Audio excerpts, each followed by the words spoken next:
다른 복음을 바꾸는 참 복음입니다.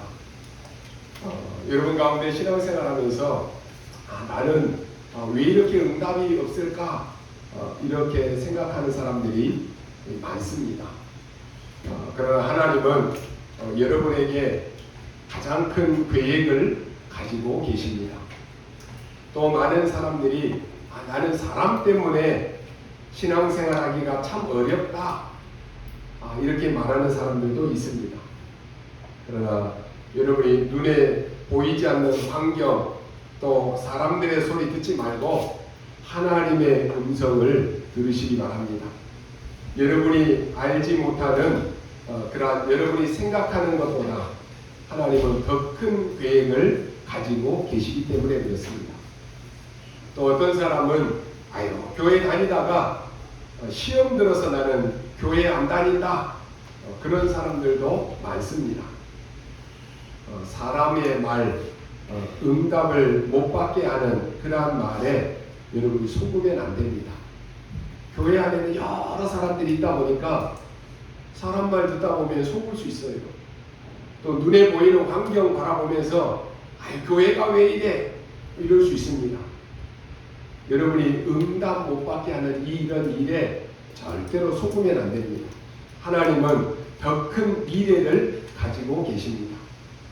그래서 여러분이 문제, 갈등, 위기 누구나 다 찾아옵니다. 그런데 문제를 보고 위기를 보고 갈등을 보고 이게 문제고 갈등이고 위기다 이런 사람들은 맞는 말이지만은 그런 사람은 하나님의 큰 일에는 쓰임받지 못합니다. 세계복음화에는 여러분이 쓰임받지 못합니다. 한번 솔직하게 여러분 한번 질문해 보시기 바랍니다. 나는 대학도 나오고 대학원도 나오고 박사고 나는 아는 게 너무 많다 그런 사람도 있습니다. 근데 여러분이 한번 자신에게 질문해 보십시오. 내가 아는 것이 더 많겠습니까? 아니면 모르는 것이 더 많겠습니까? 물어볼 필요도 없습니다. 우리는 모르는 것이 훨씬 더 많습니다. 사람들은 눈에 보이는 것이 다인 줄 알고 착각하고 삽니다. 그러면 우리 눈에 보이는 것이 중요한 것이 많습니까? 안 보이는 것이 중요한 것이 많습니까? 안 보이는 것이 훨씬 더 중요한 게 많습니다. 공기, 바람, 영혼, 생명 다 눈에 안 보이는 거잖아요. 이게 없으면 어떻게 됩니까? 안 되잖아요. 눈에 안 보이는 게 훨씬 더 중요한 게 많습니다. 지금 주님은 생애의 가장 중요한 복음의 핵심의 가치인 십자가의 고난과 부활을 말씀하십니다. 근데 제자들의 관심은 여기에 있지 않고 딴 곳에 있었습니다. 우리가 이럴 수 있어요. 예배드리러 이 자리에 와서 앉아있는데 몸은 여기 와서 예배드리는데 생각은 딴 데 있다는 거예요. 말씀은 분명히 맞는데 내 생각에 다 사로잡혀가지고 안 바뀌어요. 딴 생각하고 있는 거예요. 이런 때가 많다라고 하는 것이. 제자들의 관심은 지금 주님이 말씀하신 십자가의 고난과 부활에 관심이 없다는 거예요. 그 증거는 어디에 나옵니까? 33절로 37절에 보니까 지금 이 말씀을 하셨는데 누가 더 크냐? 이거 가지고 지금 자리다툼하고 싸우고 있는 거예요. 주님은 지금 죽음을 말씀하시는데 제자들의 관심은 우리 중에서 누가 더 큰 사람이냐? 여기에 지금 다투고 있다는 거예요. 여러분, 주님의 말씀을 알아듣지 못하면 내가 이루고 싶어서 하는 것이 아니라 이루고 싶지 않는데도 이렇게 된다는 거예요. 왜 우리가 예배를 중요시하고 말씀 붙잡으라고 하고 계속 각인하라고 합니까? 누가 중직자가 되고 누가 직분을 가지면서 누가 이루고 싶은 사람이 어디 있습니까? 근데 나도 모르게 어느 날 이렇게 된다는 거예요. 우리가 신앙생활하면서 내가 예수 믿고 교회 다니고 목사가 되고 장로가 되고 권사가 되고 집사인데 내가 왜 이러는지 이런 느낌이 들 때가 한 번쯤 있을 것입니다. 내가 이래서는 안 되는데 그래 내가 장로고 권사인데 이러면 안 되는데 그럴 때 있잖아요. 그 원인은 여러분이 하나님의 말씀을 못 알아듣고 하나님의 말씀이 성취되는 것을 못 보면 나와 상관없이 나의 영적 상태는 이상하게 되는 것입니다. 영적 상태가 이상하게 되버리니까 다 보이는 것도 말하는 것도 다 이상한 거예요. 본인만 모르는 거예요. 그래서 영적 힘을 길러라 하는 것입니다. 렘넌트는 어떤 것에도 스스로 자라나지 말라 하는 것이에요. 어떤 것으로도 가두지 말라 하는 것입니다. 무궁무진한 영적 세계가 있기 때문에 그렇습니다. 그래서 결국은 말씀이 안 들어간다, 다 죽는 것입니다. 말씀이 안 들어가면 결국 죽는 거예요. 주님이 말씀하시는 이 지금 복음의 핵심을 모르면 자기 의도와는 상관없이 오늘 제자들처럼 세상 나라의 가치관에 빠져가지고 그리스도로 임한 하나님의 나라를 놓치게 되는 것입니다. 오늘 예수님께서 중요한 말씀을 얘기했다니까요. 전에 얘기했던 것을 또 얘기합니다. 야, 내가 조금 있으면 십자가에 죽을 것이다 얘기했습니다. 그리고 3일 만에 부활할 것이다 라고 말씀했습니다. 여러분 지금 그러면 뭐가 더 중요해요? 죽는 것이 중요합니까? 3일 만에 부활하는 것이 더 중요합니까? 죽었다가 죽어서 끝나버리면 아무 이게 소용이 없잖아요. 그런데 내가 죽을 것이다. 그런데 3일 만에 부활할 것이다 그랬잖아요. 그런데 베드로가 뭐라고 대답합니까? 예수님 그건 절대로 안 됩니다 라고 얘기했다니까요. 왜요? 예수님이 죽는 것으로만 딱 가격했기 때문에 3일 만에 부활할 것이다 그게 안 믿어지는 거예요. 왜요? 지금까지 죽었다가 살아난 사람이 아무도 없습니다. 우리가 그렇게 신앙생활 하잖아요. 하나님의 말씀은 맞는데 나에게 한 번도 성취된 일이 없기 때문에 안 믿어지는 거예요. 아니 목사님이 맨날 얘기하고 하나님의 말씀이 이렇게 돼도 나에게 역사가 안 일어났기 때문에 안 믿는다니까요. 예수님이 말씀했는데도 베드로가 안 믿었다니까요. 왜요? 부활한 사람이 없습니다. 절대로 안 된다 그랬습니다. 대부분의 우리 신앙생활 하는 사람들이 이런 식으로 신앙생활 하는 거예요. 다 알아요. 말씀도 중요하고 예배가 중요하고 주일도 중요하고 다 중요한데 아는데 안 믿어요. 신앙생활 우리 그렇게 하잖아요. 아니, 목사님 알아요. 그런데 지금 내가 안 되는데요. 내 편이 안 돼요. 그러잖아요. 여러분 복음의 핵심을 모르면 다 놓친다니까요. 예수님께서 지금 어마어마한 메시지를 하고 있는데 못 알아듣고는 베드로가 그건 예수님 절대로 안 됩니다 그랬다니까요. 그때 예수님께서 뭐라고 말씀합니까? 베드로를 보고 지상 최대의 요구를 합니다. 아니 예수님이 요구를 할 수 있어? 그러죠. 근데 뭐 개 XS, 돼지 XS 뭐 이런 얘기 하는 게 아니라 뭐라고 말씀합니까? 더 심한 요구를 했어요. 사단아! 그랬다니까요. 쉽게 말해서 이 마귀야! 이런 얘기를 하는 것입니다. 엄청난 욕 아닙니까? 사단아 내 뒤로 물러가라! 그랬습니다. 그렇게 심한 욕을 얻어먹었으면요 정신 바짝 차려야 될 거 아니에요. 그런데 또 잊어버린 거예요. 예수님이 말씀을 하니까 오늘 32절에 보니까 제자들이 이 말씀을 깨닫지 못하고 묻기도 무서워하더라 그랬습니다. 또 잊어버린 거예요. 이제는 묻는 것조차도 무서워 있습니다. 우리가 이렇게 자칫 다른 복음을 가지고 신앙생활할 경우가 많다라고 하는 것입니다. 예수님께서는 지금 제일 중요한 얘기를 하셨는데 제자들은 전혀 깨닫지 못하고 엉뚱한 생각을 하고 있는 거예요. 심지어 상황을 들어보니까 무서워했다 그랬습니다. 아마 이게 우리들의 모습일지도 모릅니다.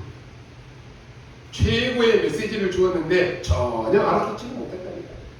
완전한 복음, 완벽한 복음을 줬는데도 아니 뭐가 다른 게 있지 않을까? 헤매고 다니는 거예요. 정확한 복음이 선포되었는데도 안 믿으니까 자꾸만 뭐 다른 데 기웃기웃하는 거예요. 오늘 여러분들이요 하나님의 말씀을 알아듣는 날이 되시기 바랍니다.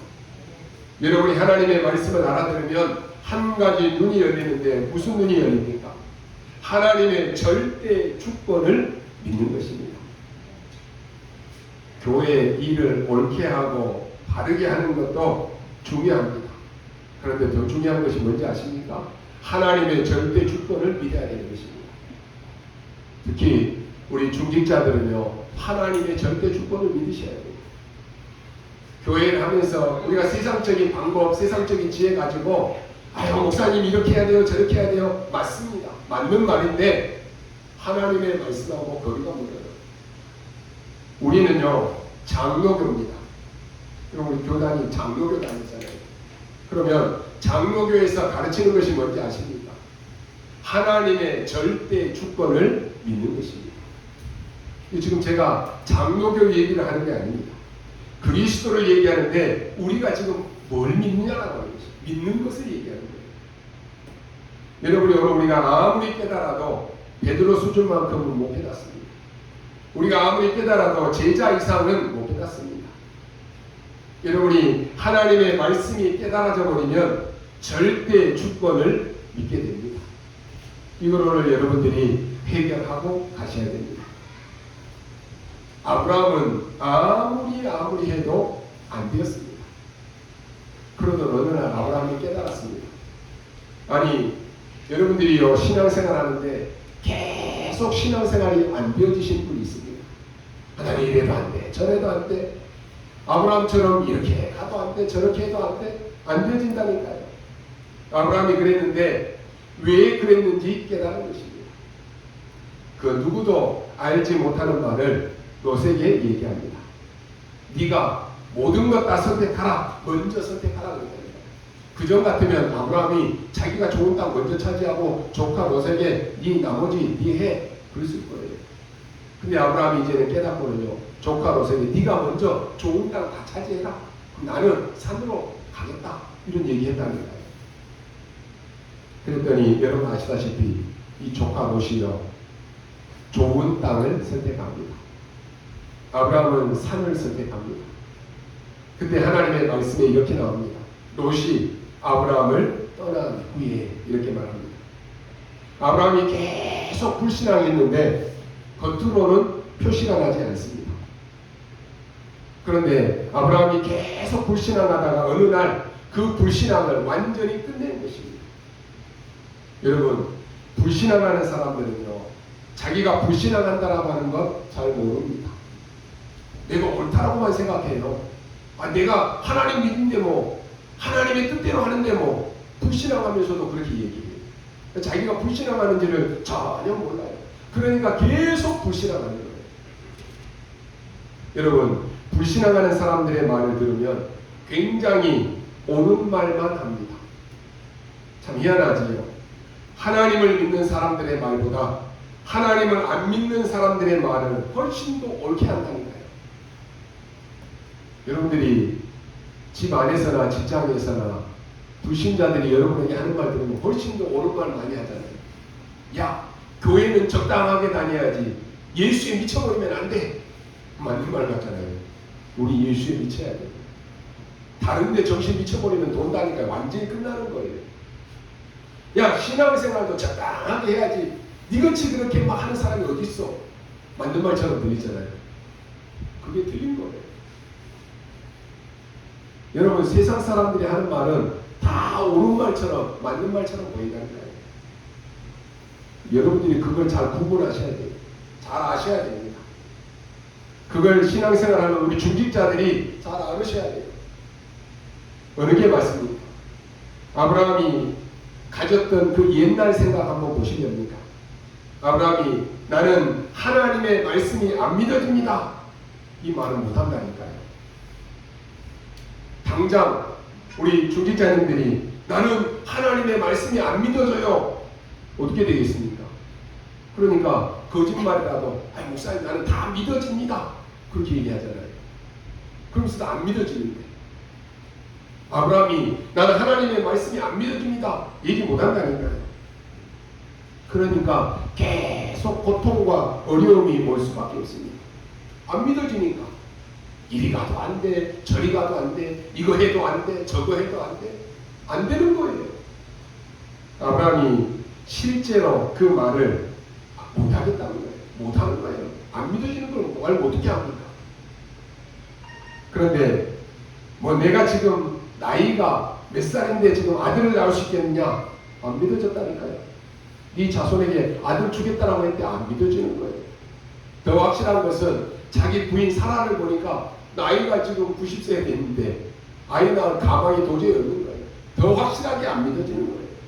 이게 아브라함입니다. 하나님이 분명히 말씀했는데 나는 하나님의 말씀하고 안 맞아. 그래서 아브라함은 조카 롯을 데리고 나옵니다. 너는 너의 본토 친척 아비집을 떠나라라고 했는데 조카 롯을 데리고 나왔다니까요. 여러분 어떻게 생각하십니까? 사람 볼 때는 분명히 맞아요. 옳은 선택입니다. 조카를 데리고 나와서 조카 한 명 내버려 두고 나오면 어떻게 돼요? 데리고 나와서 돌봐야 되고 하는 거 분명히 맞지 않습니까? 그런데 데리고 나왔는데 아브라함은 뭘 해도 안 되는 거예요. 그때서 깨달은 것입니다. 그것도 언제 깨달았습니까? 돈 많이 벌고 난 뒤에 조카하고 이제 돈 때문에 싸움이 붙었습니다. 그때 깨달았다니까요. 내 재산 다 줄 테니까 네가 가져가라. 그때 하나님이 뭐라고 말씀합니까? 아브라함에게 아브라함아 네가 눈을 들어 동서남북을 쳐다봐라. 종과 행으로 다녀봐라. 네가 밟는 것, 네가 보는 것 너와 네 자손에게 영원히 주리라 라고 말씀합니다. 근데요 좋은 땅을 선택했던 소돔과 고모라를 택했던 롯은 어떻게 됩니까? 나중에 죽음에 처하게 된다니까요. 이때 아브라함이 가병 318명을 거느리고 소돔과 싸워서 롯을 건져옵니다. 소돔 왕이 어마어마한 재산을 아브라함에게 다 내놓습니다. 아브라함이 이렇게 말합니다. 나는 당신이 주는 것 하나라도 나는 받을 수 없다. 실 하나라도 나는 받을 수 없다 그랬습니다. 원래 전쟁에서 지면은 모든 것 다 가져가야 되는 거예요. 나는 받을 수 없다 그랬습니다. 왜 그랬습니까? 이유도 설명했습니다. 나는 당신이 나에게 많은 재산을 줘서 내가 부자 되었다고 할 테니까 나는 받을 수 없다 그랬습니다. 하나님은 이미 아브라함에게 동서남북을 찾아봐라. 종과 행으로 다녀봐라. 네가 밟는 것 너와 네 자손에게 영원히 주리라 약속했잖아요. 확실한 언약을 딱 붙잡은 거예요. 그러니까 이런 건 내가 받을 필요 없다는 거예요. 그 뒤에 아브라함이 어떻게 되었는지 아십니까? 오늘 여러분이 붙잡아야 될 언약입니다. 여러분 응답이 없습니까? 하나님은 지금 여러분의 자질을 만들어가는 중입니다. 여러분이 지금 어떤 실수를 했습니까? 상관없습니다. 하나님은 여러분을 지금 성장시키고 있는 중입니다. 좀 빗나갈 수 있습니다. 상관없습니다. 굉장한 것이 있습니다. 여러분 이것과 상관없이 오늘 하나님의 절대 주권을 믿으시기 바랍니다. 이때 눈에 안 보이는 사단은 완전히 무너지게 되겠습니다. 사실 많은 사람들이 믿는 것처럼 보이지만 안 믿으니까 계속 사단은 속이는 것입니다. 사단이 잘 안다니까요. 믿는지 안 믿는지 잘 알아요. 포장하는지 아닌지 잘 안다니까요. 많은 사람들이 막상 하나님을 잘 믿는 것처럼 보이지만 사실은 안 믿어요. 이것은 누구보다도 본인들이 더 잘 알 것입니다.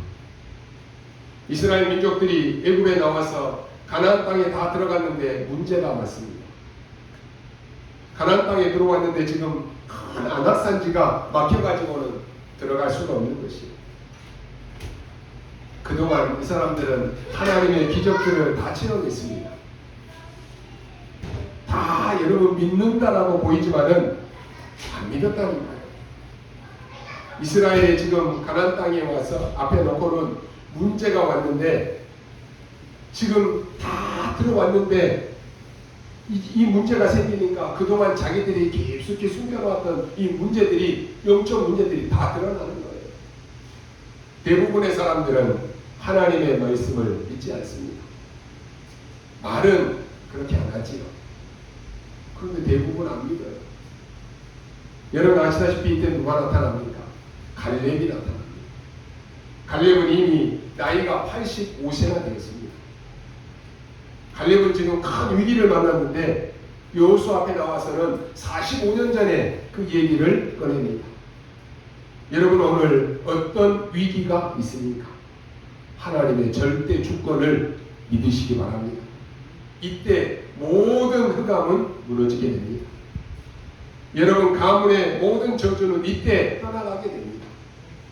여러분의 주위에 있는 실패 모두가 이때 다 무너지는 것입니다. 정말 언약 잡을 때 어느 날 무너지는 것을 보게 될 것입니다. 문제는 내가 알면서도 거의 안 믿는다라고 하는 것입니다. 보십시오. 이때 믿음의 사람 갈렙이 나타나서는 여호수아에게 이렇게 말합니다. 이 산지를 내게 주십시오. 내가 나가서 싸우겠습니다. 그랬습니다. 그러면서 우리가 옛날 가데스 바네아에서 그 위기 때 얘기를 하면서 모든 사람이 가나안 땅에 들어갈 수 없다라고 말하지 않았느냐? 그때 우리는 가나안 땅에 들어갈 수 있다라고 보고했지 않았느냐? 하나님의 종 모세가 가나안 땅에 들어갈 수 있다라고 말씀했지 않느냐? 그런데 지금 우리가 들어오지 않았느냐? 마지막 이 산지를 내게 맡겨 주십시오. 갈렙의 말입니다. 내 나이가 지금 85세지만은 그때와 같다 그랬습니다. 45년 전에 그때와 내가 같다라고 합니다. 말이 그렇지 어떻게 그럴 수 있습니까? 그런데 믿음을 고백한 것입니다. 어떻게 되었습니까? 갈렙이 완전히 승리했다니까요. 이래서 이스라엘을 완전히 건져냅니다. 여러분이요, 우리 중직자들과 우리 렘넌트들은 이 믿음 가지고 있어야 돼요. 많은 문제, 위기, 갈등 다 올 수 있습니다.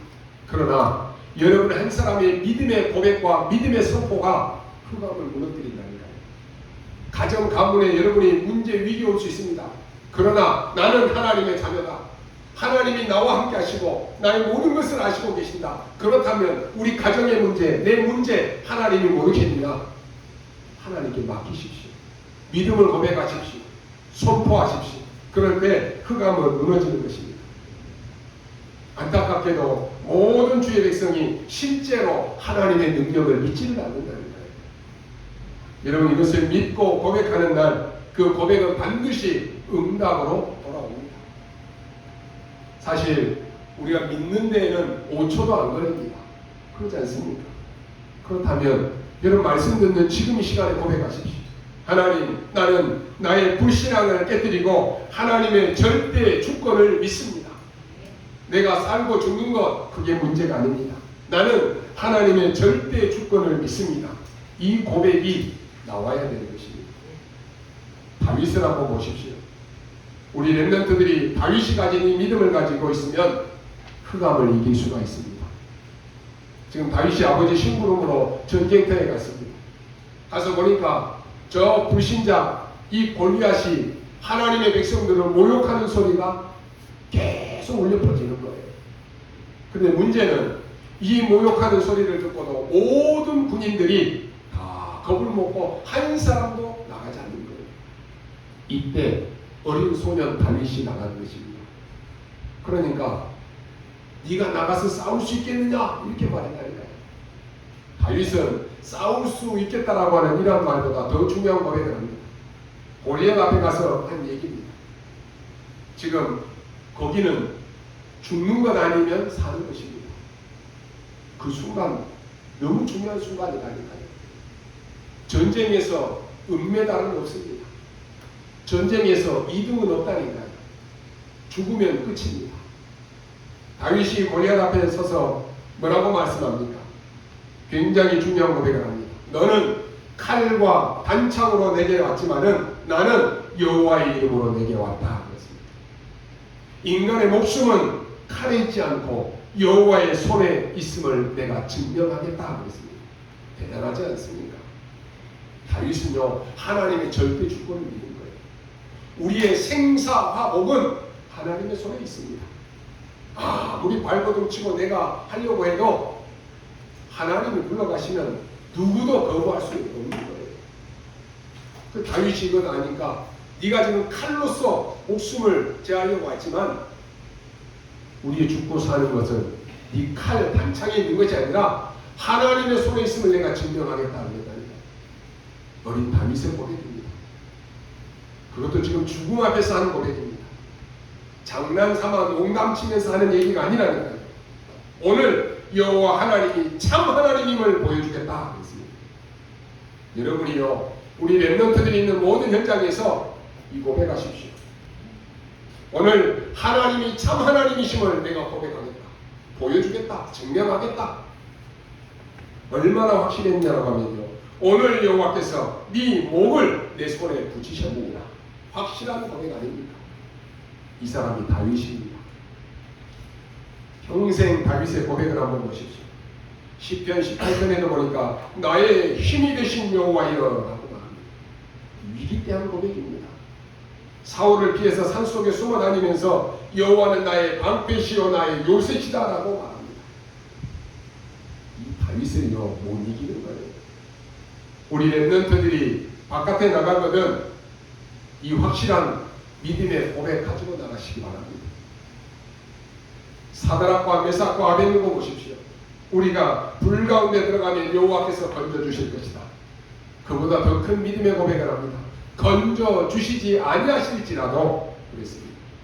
이게요 여러분의 믿음입니다. 이게 렘넌트들은 응답이 와도 응답이 안 와도 상관없습니다. 이게 임마누엘의 믿음입니다. 이게 세계 복음화할 믿음입니다. 이게 우리 렘넌트들의 믿음입니다. 이건 하나님의 절대 주권을 믿는 것입니다.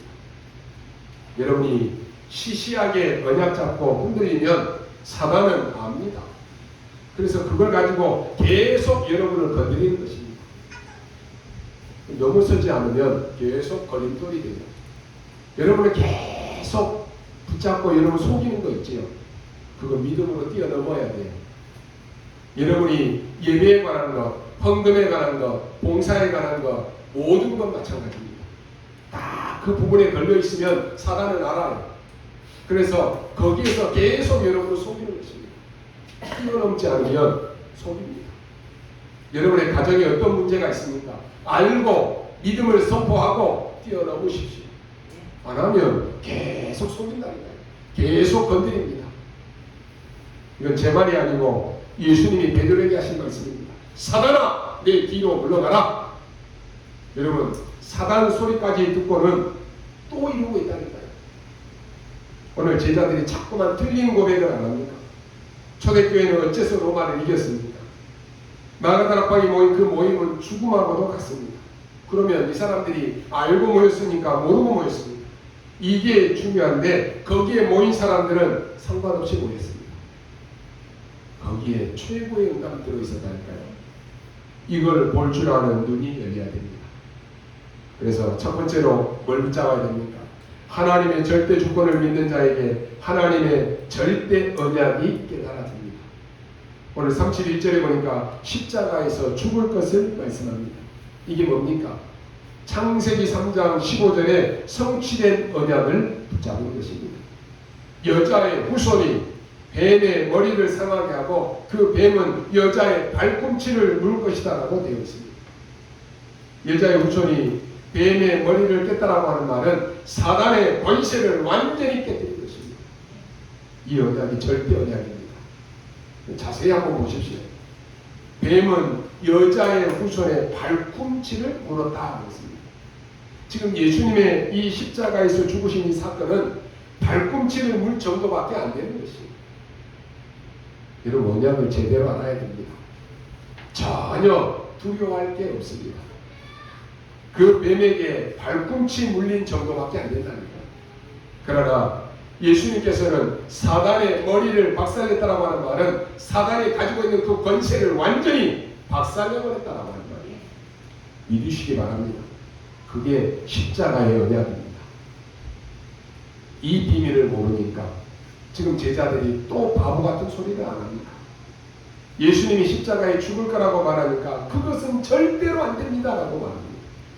아니 또 말씀하시면 이제는 좀 알아들어야 되는데 묻는 것조차도 무서워했다 그랬습니다. 말도 아닌 신앙입니다. 다른 복음, 틀린 복음으로 여러분 흑암은 무너지지 않습니다. 여러분 바른 언약 붙잡으시기 바랍니다. 어떤 위기가 있습니까? 바른 언약, 참 복음 붙잡으시기 바랍니다. 여기서 십자가에 죽겠다라고 하는 이 말은요, 출애굽기 3장 18절의 언약입니다.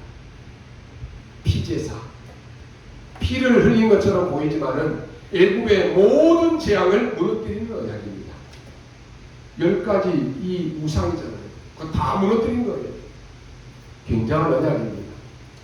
바벨론에 포로되어 갔을 때에도 처녀가 잉태하여 아들을 낳을 것이니 그 이름을 임마누엘 하리라 하였습니다. 그 언약입니다.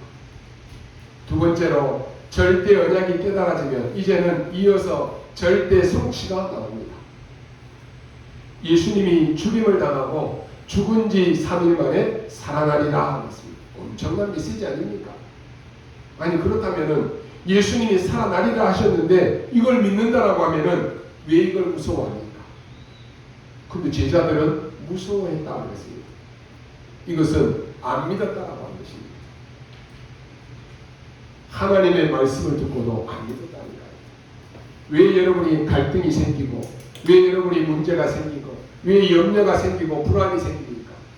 안 믿잖아요. 안 믿으니까 사단이 자꾸만 속이는 거예요. 여러분이 그 문제를 진짜로 믿고 뛰어넘어야 되는데 안 버리잖아요. 안 뛰어넘잖아요. 계속 속는 거예요. 여러분, 하나님의 절대 주권을 믿는 사람에게는 절대 언약뿐만 아니라 절대 성취가 보입니다. 예수님은 갈보리산에서 완전히 성취된 것을 보여주셨습니다. 보호자의 능력이 나타나는 곳마다 역사가 일어났습니다. 심지어 뭡니까? 이 부활은 그냥 부활이 아닙니다. 땅끝까지 내 증인이 되리라 하였습니다. 여러분, 하나님의 절대 주권을 믿으시기 바랍니다. 세 번째로 이 절대 주권을 믿으면 보이는 것이 있습니다. 이때부터 절대 사명이 보입니다. 이건 여러분도 알지 못하는 것입니다. 이게 어디에서 이루어졌습니까? 마가다락방에서 이루어졌습니다. 이게 어디에서 이루어졌습니까? 안디옥 교회에서 이루어졌습니다. 어떤 위기 속에 있어도 괜찮습니다. 이 사명을 가지고 있는 이스라엘과 초대교회에 어떤 일이 벌어졌습니까? 지금 사도들이 다 잡혀가 버렸습니다. 여러분은 이때 어떻게 하겠습니까? 사도들이 다 잡혀갔는데, 야, 여기 있으면 나도 큰일 나겠다. 교회 떠나야지. 그럴 수 있습니다. 야, 지금 사도들이 다 잡혀가는데 이 교회 다니다가는 안 되겠다. 빨리 숨어야지. 그럴 수 있습니다. 교회에 조금 문제 생기면요, 이런 중직자들 많습니다. 교회 조금만 시험 들면, 야, 뭐 교회가 UF이나 이까짓 거 교회 뭐 떠나지 뭐, 이런 사람 많다니까요. 사단의 심부름 하는 이런 사람들이 천지입니다. 그러니까 이 사단이 계속해서 속이는 거예요. 지금 초대교회는 사도들이 다 잡혀갔습니다. 그때 중직자들이 뭉친 것입니다. 그게 안디옥 교회입니다. 그리고 뭐 했습니까? 그날 밤에 기도하기 시작했는데 사도행전 12장의 내용입니다. 중요한 것은 그날 밤에 모여서 기도하는데 하나님은 주의 천사를 보내사 사람이 알지 못하는 일을 벌이셨습니다. 여러분, 믿으시기 바랍니다. 더 이상 사단의 말 듣지 말고 하나님의 말씀 믿으시기 바랍니다. 더 이상 사람들의 말 듣지 말고 하나님의 말씀 믿으라니까요. 사람 말 듣지 말고, 여러분, 사람 말 들으면 어떻게 합니까? 이렇게 하면 안 되고 저렇게 하면 안 되고 이래야 되고 저래야 되고요. 계속 말하잖아요. 천만의 말씀입니다. 절대로 교회는요, 여러분의 생각대로 되어지지 않습니다. 하나님의 말씀대로 이루어집니다. 만일 사람들이 초대교회처럼 이런 일을 당하면 어떻게 되겠습니까? 한번 생각해 보십시오. 스데반 집사님은 지금 돌에 맞아 죽었습니다. 사도들은 다 잡혀갔습니다. 마지막으로 믿었던 베드로도 지금 잡혀가서 감옥에 있습니다. 어떻게 하겠습니까? 온갖 불신앙 다 나올 것 아닙니다. 사람들이 하나님의 절대 주권을 안 믿습니다. 그러면 박살나는 것입니다. 여러분, 집안에 문제 오기 전에 하나님의 절대 주권을 안 믿으면 완전히 망해버리는 것입니다. 염려하는 사람들은 문제가 아직 안 왔는데 미리 문제를 딱 붙잡고는 염려 속에 완전히 넘어져 버린다니까요. 문제 오기도 전에 완전히 지금 포기하고 낙심해 있어요. 여기에 하나님의 절대 주권을 믿는 중직자들이 모인 것입니다. 모여서 뭐 했느냐? 마음을 같이하여 오로지 기도에 힘쓴 거예요. 기도하는 그날 밤에 어떤 일이 벌어졌습니까? 하나님은 헤롯 왕을 불러가 버렸습니다. 기도하는 그 시간에 있습니다. 중직자들이 모여서 기도하는 그날 밤에 여호와의 사자가 헤롯을 친히 했다니까요. 아무도 모르는 거예요. 의사도 모르고 본인도 모릅니다. 과학자도 모릅니다. 그런데 헤롯이 갑자기 죽어버린 것이 그 악질 핍박자가 죽어버렸다니까요. 성경은 기록합니다. 주의 사자가 친히 헤롯이 충이 먹어 죽느냐.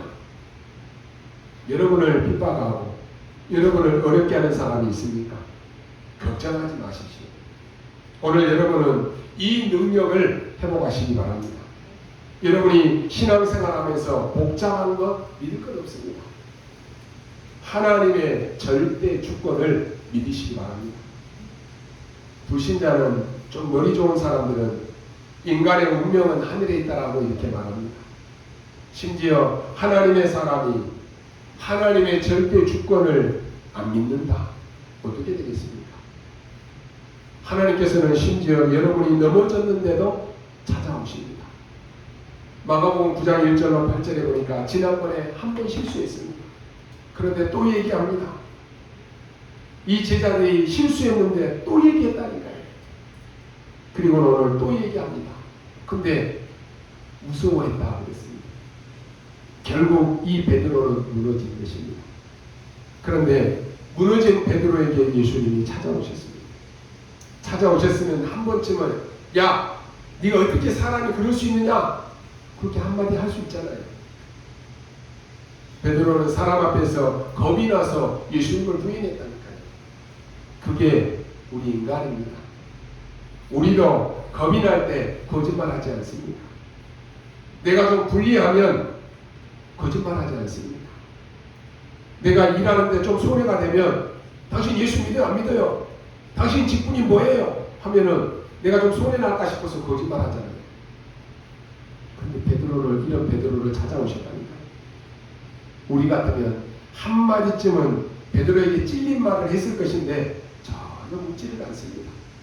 오히려 이렇게 말합니다. 베드로야, 네가 나를 사랑하느냐? 그건 분명히 맞기 때문에 베드로가 주님, 내가 주님을 사랑합니다라고 고백합니다. 그건 거짓말이 아닙니다. 심지어 뭐라고 말합니까? 주님이 아시지 않습니까? 그때 예수님이 베드로에게 그래, 내 어린 양을 먹이라라고 말씀합니다. 세계복음화는 완전히 하나님이 주관하고 계십니다. 그것도 우리가 이 비밀을 진짜로 믿는다라고 하면은 여러분이 이 속에 들어가야 되는 것입니다. 결론으로 말씀드립니다.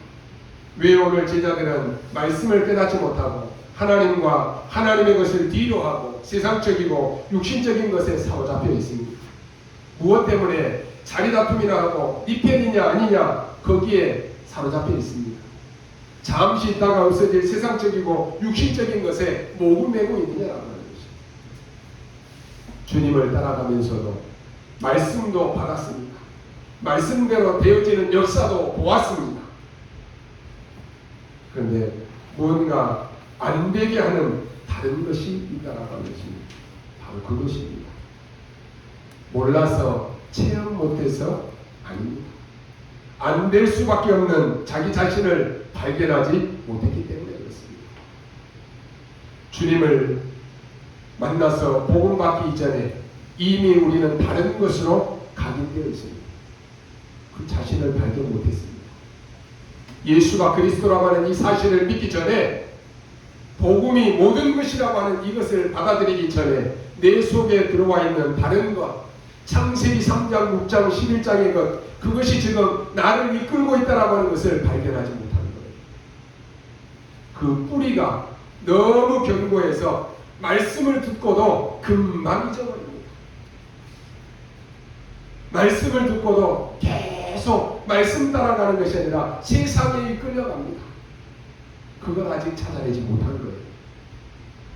그래서 듣고도 보고도 체험하고도 여전히 나의 체질은 세상 나라로 길들여져 있는 것입니다. 그러나 하나님이 하시면 그 무엇으로도 각인된 그런 사람이다라고 할지라도 바꿀 수가 있는 것입니다. 하나님이 바꾸시면 바뀌지 않을 것이 없습니다. 핍박에 앞장섰던 사울도 전도자 바울로 바뀌었습니다. 평생 고기잡이만 했던 어부였던 베드로입니다. 세상에 물들어 있고 돈만 보고 살던 사람들이 복음을 위해서 생을 거는 자로 하나님이 바꾸셨습니다. 우리도 지금 그런 속에 있는 줄로 믿습니다. 우리가 기억해야 될 것은 하나님은 우리의 상황을 바꾸시기 전에 먼저 우리의 영적 상태가 바뀌기를 원하십니다. 우리는 항상 우리의 처한 상황이 바뀌기를 원하는데 하나님은 먼저 우리의 영적 상태가 바뀌기를 원하십니다. 우리의 영적 상태가 달라지면 내 상황은 변화되게 되어 있습니다. 내 영적 상태가 달라지면 상황은 바뀌지 않아도 그게 아무런 문제가 안 된다라고 하는 것을 알게 됩니다. 하나님은 예수 그리스도의 복음으로 이미 우리를 바꿔 놓으셨습니다. 그게 바로 그리스도의 복음입니다. 다른 복음을 바꾸는 참 복음입니다. 하나님은 예수 그리스도를 보내셔서 우리의 모든 죄와 이 저주의 문제를 다 해결해 버리셨습니다. 우리가 예수를 그리스도로 믿고 영접할 때 하나님은 우리의 신분을 바꿔버렸습니다. 마귀의 자녀에서 하나님의 자녀로 바뀌어버렸습니다.